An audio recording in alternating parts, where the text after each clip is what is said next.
Third operation है जो हम ग्राफ पर लगाएंगे वो होता है रिंग सम। इसको इस नोटेशन से लेते हैं या वलय योग बोलते हैं। तो रिंग सम होगा अगर मान लो जी कोई ग्राफ है और वो G1 और G2, हम प्रीवियस एग्जांपल ही लेकर चलेंगे जो हमने यूनियन और इंटरसेक्शन के लिए लिया था। जी कोई ग्राफ है और वो G1 और G2 दो ग्राफ का रिंग सम है। मान लो G1 के वर्टेक्स सेट V1 E1 है, G2 के वर्टेक्स सेट V2 E2 है। तो वलय का जो रिंग सम होता है वो कैसे डिफाइन होता है कि जो नया ग्राफ मिलेगा जो दोनों से मिलकर बन रहा है, जिसको हम G से डिनोट कर रहे हैं, उसमें भी ऑब्वियस है वर्टेक्स सेट भी होगा और एज सेट होगा। वर्टेक्स सेट को इसको V से डिनोट कर रहे हैं और इसके एजेस के सेट को हम E से दर्शा रहे हैं। तो जो इसका वर्टेक्स सेट होगा वो होगा V1 यूनियन V2 के, मतलब G1 और G2 जो था उन दोनों की वर्टेक्स को मिला के लिख देना है, ठीक है। लेकिन ट्विस्ट कहाँ पे आता है, सबसे पहला इसके एजेस के सेट पर। तो एजेस में आप वो एज लोगे जो सिर्फ G1 में आ रही होगी और सिर्फ G2 में आ रही होगी। इसका मतलब ये है कि आप दोनों का यूनियन करो और वो वाली एज उसमें से हटा दो जो G1 G2 दोनों में आ रही थी। कॉमन एजेस हट जाती है जब अभी हम रिंग सम निकालते हैं, तो उस कंडीशन में हम सिर्फ G1 में होंगी और सिर्फ G2 में होंगी, हम सिर्फ उनको लेंगे। तो हम पुराना वाला एग्जाम्पल ही देखते हैं। तो पुराने वाले एग्जाम्पल में वर्टेक्स को आपने मर्ज किया तो ABC 3 वर्टेक्स हो गई। आपने एजेस के सेट को लिया, तो जब आप G1 E1 यूनियन E2 करते हो तो आपकी एजेस आ रही है E1 E2 E3 E4। लेकिन E2 एक ऐसी एज आ रही थी जो दोनों में आ रही थी। ये देखो E2 जो है वो इस वाले पार्ट में भी आ रही है और E2 जो आ रही है वो इस पार्ट में भी आ रही है। और E1 E3 G1 में है सिर्फ, जो G2 में नहीं आ रही है, और E4 जो है वो G2 में आ रहा है, G1 में नहीं आ रहा है। लेकिन E2 एक ऐसी एज थी जो G1 में भी आ रही थी और जो G2 में भी आ रही थी। तो जब आप रिंग सम निकालोगे तो आप बाकी सब जो सिर्फ G1 में है मतलब E1 E3 ले लोगे, जो सिर्फ G2 में है मतलब आप E4 ले लोगे, लेकिन उस एज को हटा दोगे जो दोनों में आ रही थी। तो इस एग्जाम्पल में E2 एक ऐसी एज थी जो दोनों में आ रही थी, G1 में भी आ रही थी और G2 में भी आ रही थी। तो आप उसको हटा दोगे।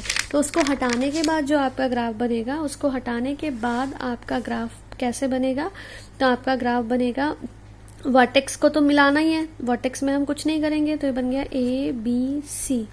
E1 आ रहा है, ये E1 था, हाँ ये E1 है, ये E3 है और E4। तो E1 E3 और E4। तो ये जो बनेगा वो बनेगा रिंग सम। G1 प्लस G2 का ये रिंग सम है, वाला योग है, और ये उसका रिजल्टिंग है। जी अगर G1 प्लस G2 का रिंग सम लेते हैं तो वो ये है। अब नेक्स्ट हम देखेंगे थ्योरम। थ्योरम इम्पॉर्टेंट है कि किसी भी आलेख के सभी शीर्षों के घातों का योग उसकी जो होता है वो कोणों की संख्या का 2 गुना होता है।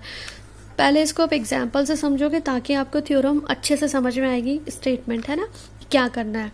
तो थ्योरम का स्टेटमेंट ये बोल रहा है कि मान लो आप कोई सा भी ग्राफ कंसीडर करो। मान लो ये मेरा ग्राफ है, मैंने इसको इस तरह से ले लिया है, ये मेरा एक ग्राफ है, ठीक है। इस कितनी है वर्टेक्स है इसमें, तो ये होगी V1 V2 V3 V4 V5 V6 V7। अब आपको क्या करना है, डिग्री ऑफ V1 की डिग्री कितनी है, तो V1 पर क्योंकि एक ही एज आ रही है तो डिग्री 1 होगी, प्लस डिग्री ऑफ V2, तो V2 की डिग्री 1 2 3 4 है, प्लस डिग्री ऑफ V3 1 है, डिग्री ऑफ V4 एक ही आ रही है 1 है, V5 3 है, V6 1 है, V7 1 है। इन सबको जोड़ो तो मिल रहा है 4 5 6 7 8 9 10 11 12। 12 को मैं लिख सकती हूँ 2 इंटू 6। इसका मतलब है इसमें 6 एज है, 1 2 3 4 5 6। ये थ्योरम है कि अगर आप किसी वर्टेक्स की सारी डिग्री को सम करते हो तो वो उसके शीर्षों की संख्या का दुगना आएगा, शीर्षों की संख्या का दुगना। तो देखो ये सब डिग्री को ऐड किया तो इसमें 6 एजेस थी और जो सम आएगा वो 12 आएगा। क्यों ऐसा हो रहा है, सिंपल सा कॉन्सेप्ट है, क्योंकि जो हम एजेस की डिग्री वर्टेक्स की डिग्री काउंट करते हैं वो नंबर ऑफ एजेस इंसिडेंट, जब किसी वर्टेक्स पर जितनी नंबर ऑफ एजेस आती है उसी को काउंट करते हो। तो एक वर्टेक्स का एक एज का जो कंट्रीब्यूशन होता है, देखो एक ये एज है तो एक वो इस वर्टेक्स पर है और इस वर्टेक्स पर है, मतलब 1 डिग्री वो यहाँ दे रही है, 1 डिग्री वो यहाँ दे रही है।